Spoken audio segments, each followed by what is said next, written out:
Alhamdulillah hamdan syakirin hamdan na'imin hamdan yuwafi ni'amahu wa yukafi mazidah. Asyhadu an la ilaha illallah wahdahu la syarika lah wa asyhadu anna Muhammadan abduhu wa rasuluhu la nabiyya ba'dah.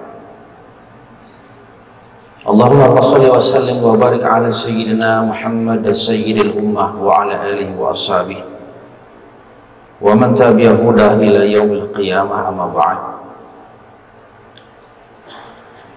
Faqad qala Allah subhanahu wa ta'ala, a'udzu billahi minasy syaithanir rajim. Bismillahirrahmanirrahim. Qad makara alladhina min qablihim fa'atallahu bunyanahum minal qawa'id fakharra alaihimus saqaf min fawqihim wa atahumul azab min haitsu la yash'urun. Shadaqallahul azim. Alhamdulillah rabbil alamin. Kita panjatkan puji syukur kita kepada Allah subhanahu wa ta'ala yang hingga pada saat ini kita masih diberikan Allah kesehatan, kekuatan, dan terutama iman kita yang terus menyertai kita dalam kehidupan kita sehari-hari, agar kita menjadi hamba Allah yang senantiasa mendapatkan keselamatan dunia wal akhirah. Jamaah kaum muslimin rahimakumullah,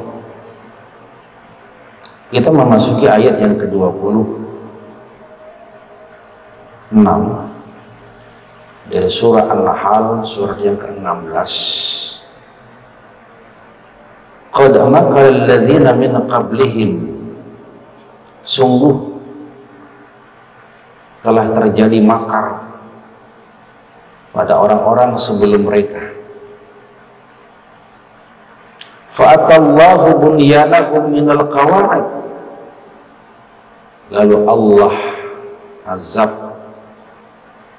Allah hancurkan rumah-rumah mereka, bangunan mereka dari pondasi-pondasinya. Fakharra alaihimus saqaf, lalu atap bangunan itu menimpa mereka, min fawqihim, dari atas jatuh atap bangunan menimpa mereka. Wa atahumul azabu min haitsu la yash'urun, dan azab yang datang kepada mereka itu datang dari yang tidak mereka duga, dari yang tidak mereka sangka. Ayat ini merupakan bagian penting dari betapa Allah itu Maha Esa, Maha Kuasa, dan segala macam bentuk pembangkangan apapun bentuknya itu akan mendapatkan sanksi dan azab, baik langsung maupun tidak langsung, baik di dunia ini maupun pada kehidupan di akhirat kelak. Ayat ini menggambarkan tentang apa yang telah terjadi pada peristiwa masa lampau, makar. Wa makaru wa qad makara alladzina min qablihim. Jadi istilah makar itu sudah ada di Quran sejak zaman dahulu. Sudah ada istilah makar sampai wayah ini. Sedikit-sedikit itu makar, perbuatan makar. Makar itu kan suatu rencana busuk, rencana jahat untuk menentang kebenaran dan keadilan. Makar di sini adalah menentang kebenaran Allah, kebenaran Rasulullah. Rasul yang datang ke hadapan mereka itu kan membawa wahyu, membawa kebenaran dan pesan-pesan keadilan kemanusiaan. Ketika kemudian pesan-pesan itu ditentang, Allah tidak bisa diterima, Rasulullah tidak bisa diterima, maka itu disebut dengan makar. Qad makara alladzina min qablihim, dulu pernah terjadi apa yang disebut dengan gerakan makar. Sejumlah tafsir, kalau kita buka dalam tafsir Ar-Razi Mafatihul Ghaib, kemudian Az-Zamakhsyari dalam Al-Kasyaf, kemudian Abu Hayyan Al-Andalusi, makar di sini terjadi pada peristiwa Raja Namrud yang satu masa, satu zaman dengan Nabi Ibrahim alaihissalam. Meskipun ada pendapat lain, ayat ini bukan berkenaan dengan Namrud, tapi berkenaan dengan tokoh lain pada saat itu.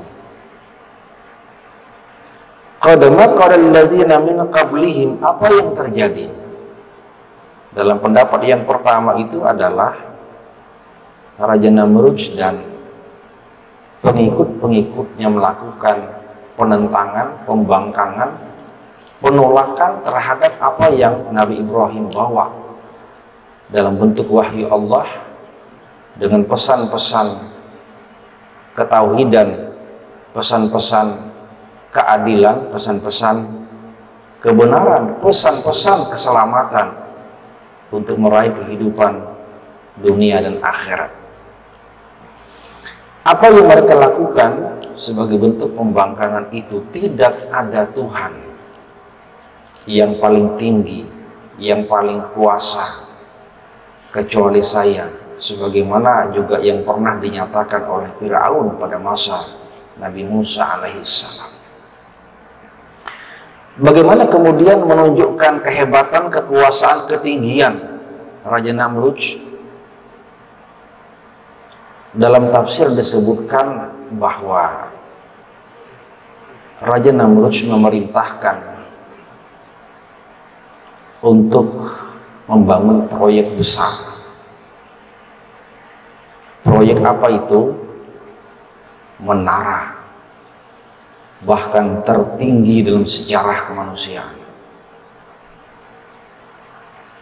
Namrud memerintahkan seluruh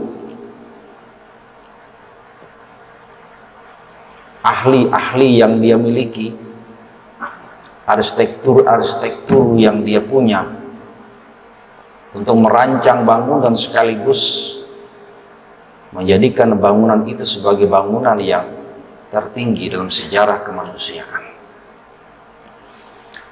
Riwayat dari Ibnu Abbas, ketika bangunan itu sudah selesai, berapa ketinggiannya? 5.000 hasta. Tinggi bangunan yang dibangun pada masa Namrud itu adalah 5.000 hasta. Satu hasta itu berapa? Satu hasta itu kurang lebih 45 cm.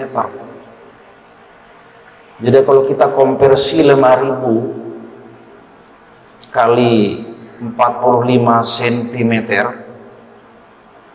dibagi dengan 100 meter kira-kira, itu kurang lebih 2.500 meter menjulang tinggi ke atas. 2.500 kurang lebih. Bangunan mana Pak yang paling tinggi dalam sejarah kemanusiaan hingga saat ini yang ketinggiannya mencapai 2.500 meternya?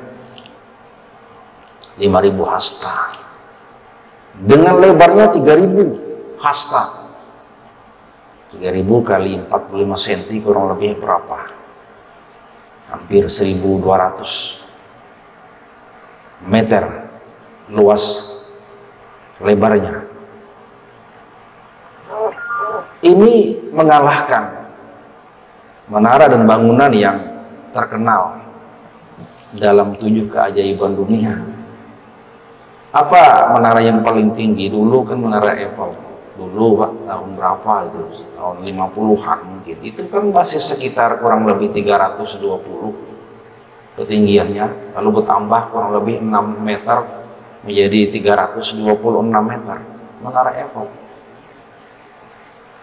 Menara kembar Twin Tower Kuala Lumpur berapa? Ya kurang lebih 480-an meternya ke atas. Monas, Tugu Monas, ya kurang lebih 130 mahajuan. Ada yang paling tinggi sekarang di Dubai, Burj Khalifa, ya Pak Jia, tertinggi di dunia, kurang lebih 830 meter menjulang ke atas. Itu pun baru 830 meter menjulang ke atas. Ini pada masa Namrud, 5.000 hasta, 2.500 lebih ketinggiannya, meternya. Macam apa kira-kira? Ini dia maksudkan untuk menunjukkan aku ini paling tinggi, paling kuasa, paling hebat. Siapa yang tidak percaya dengan saya mampu untuk membangun ketinggian menara setinggi 2.500 meter menjulang ke atas, bahkan dianggap menembus langit. Apa tujuannya? Ini makar daripada Raja Namrud sebagai bentuk kebongkahan, kesombongan Namrud menyatakan diri hebat dengan kemampuan arsitek bangunan yang tertinggi itu.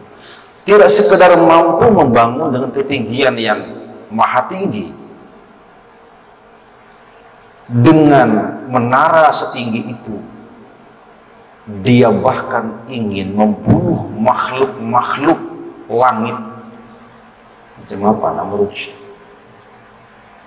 Dengan maksud ketinggian menara yang menjulang ke langit itu merupakan tangga untuk bisa membunuhi makhluk-makhluk langit. Dikira macam apa makhluk langit? Tapi itulah bukti dan kesombongan Raja Namrud ketika itu untuk menyatakan bahwa kita tidak bisa menerima Tuhan itu Tuhan yang tinggi. Kita paling tinggi. Dengan kemampuan kita bisa membangun dan bahkan kita bisa membunuh makhluk-makhluk langit. Jamaah rahimakumullah. Fa'atallahu bunyanahu.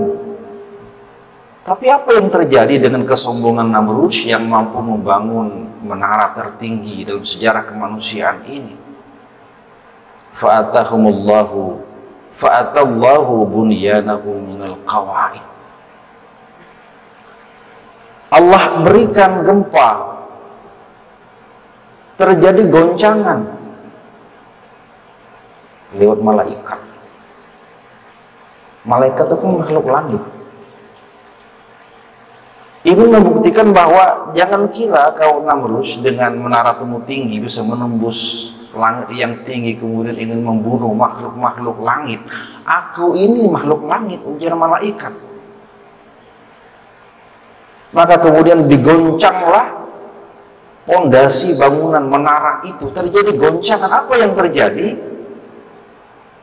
Dipastikan ketika pondasi mengalami goncangan, maka bangunan yang tinggi itu kan roboh bangunan itu.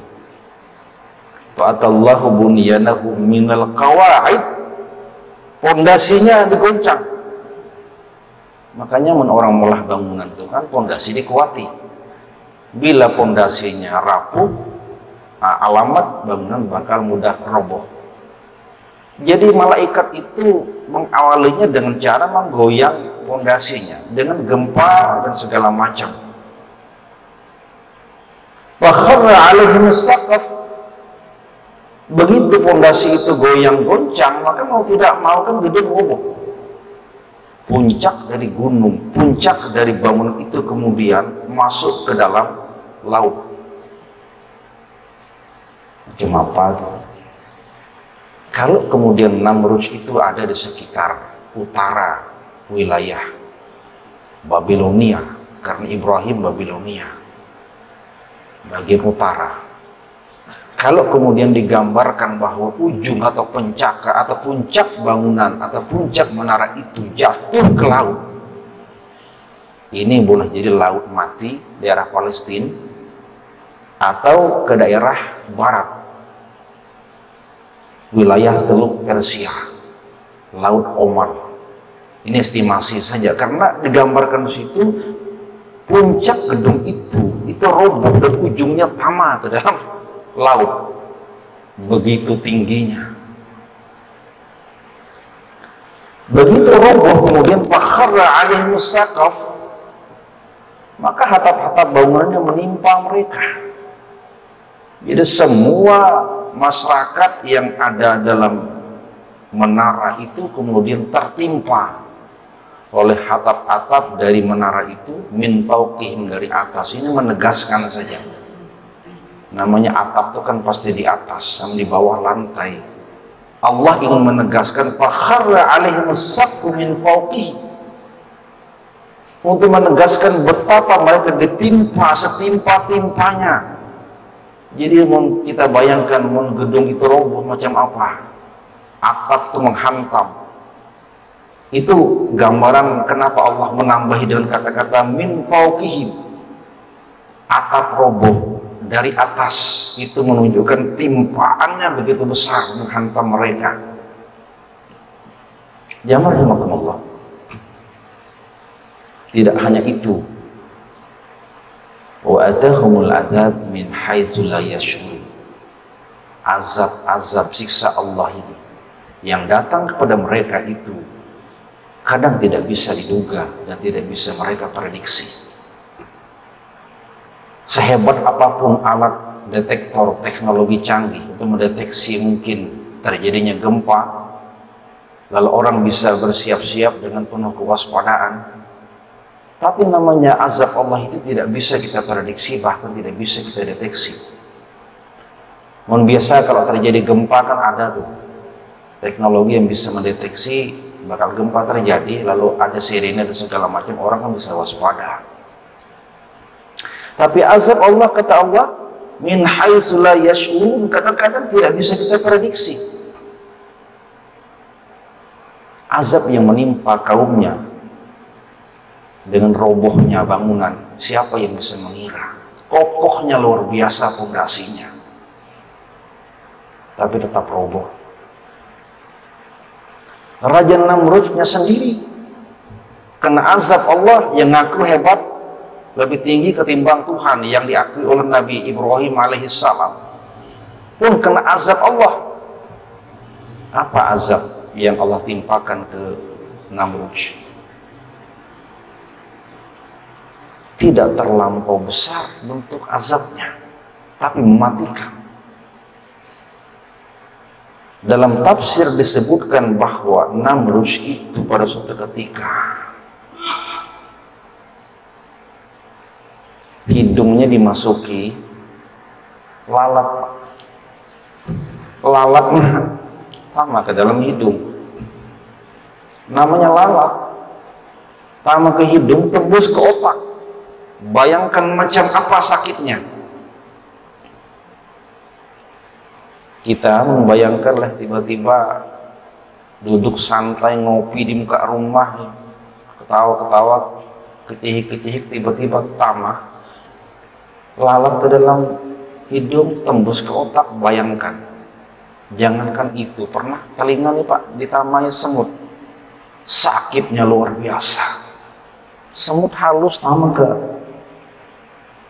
telinga, sakitnya minta ampun. Ini lalat nama ke hidung tembus ke otak. Tidak dalam prediksi Namrud yang hebat dan teknologi yang canggihnya mampu mendeteksi lalat yang bisa hinggap masuk ke dalam hidung. Ada kawayah ini teknologi yang bisa mendeteksi ini, kemungkinan bisa lalat ditamu ke hidung nih atau ke telinga. Ini ada. Di luar kemampuan kita Pak yang bisa memprediksi, dan itu merupakan musibah Allah. Min haitsu la yash'urun, tidak bisa kita prediksi bakal menjadi musibah, ternyata menjadi musibah. Jadi jangan dianggap remeh lalat. Makanya di Quran ada nyamuk. Binatang apa yang paling rendah? Nyamuk. Innallaha la yastahi ayyadriba masalam ma ba'udatan fama fawqaha. Allah tidak malu membuat perumpamaan seperti nyamuk. Bahkan yang lebih tinggi ketimbang nyamuk ia lalat. Allah tidak merasa malu untuk memberikan perumpamaan makhluk nyamuk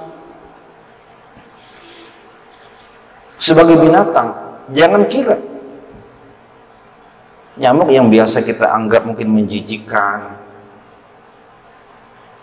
itu benda atau makhluk yang rendahan, lalat demikian pula. Tapi Allah dengan cara itu bisa menjadikan media untuk memberikan azab kepada hamba Allah yang apa? Yang ingkar, yang tidak patuh, tidak taat kepadanya. Jadi di luar kemampuan deteksi dan antisipasi Raja Namrus, ternyata kehebatan dan kuasa Namrus bukan dengan teknologi, tapi hanya dengan seekor lalat yang hinggap masuk ke dalam hidung, masuk ke dalam otak, dipukul-pukulnya kepalanya Pak, saking sakitnya dipukul-pukulnya kepalanya, akhirnya pingsan seorang, mati. Itu saja. Maka kesimpulan kita bahwa sehebat apapun kita tidak bisa menyombongkan diri dengan kehebatan itu, karena itu keterbatasan. Kita punya keterbatasan. Ternyata di balik semua itu Allah yang paling kuasa, bukan kita. Dan ketika Allah memberikan azab atas bentuk pembangkangan kita, ingat Allah itu bisa memberikan azabnya, bisa kontan, bisa dicicil. Ini kontan nih. Orang yang ingkar tidak patuh kepada Allah diberi azab di dunia, robohlah bangunan, kontan. Roboh bangunan dengan pondasi yang kokoh, goyang, roboh, menimpa, bahkan Namrud sendiri dihinggapi lalat, mati karena lalat. Maka kita tidak bisa main-main dengan bentuk ingkar kita kepada Allah. Ada orang yang mengolok-olok Allah. Hati-hati, takutnya kontan dibayari. Ada orang mengolok-olok Rasulullah. Hati-hati kalau kena kontan dibayari. Allah mengazab kepada siapa yang memperolok-olok, mempermainkan Allah dan Rasulullah. Selain azab yang sifatnya duniawi yang bisa saja kontan, maka yang kedua Allah beri azab pada kehidupan akhirat. Tidak gampang-gampang, ada keberlanjutan. Tsumma yaumal qiyamati yukhzihim. Di akhirat mereka mendapat kehinaan Allah dan al-yawma wassu 'alal kafirin. Innal khizyal yawma wassu 'alal kafirin. Kehinaan itu dan azab itu memang pantas Allah berikan kepada orang-orang yang kafir. Jadi bentuk daripada pengingkaran kita kepada Allah bisa pada kehidupan dunia diberi azab dan di akhirat pun diberi kehinaan.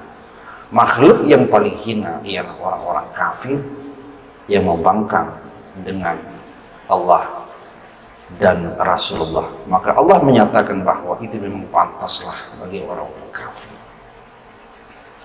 Jamaah rahimakumullah.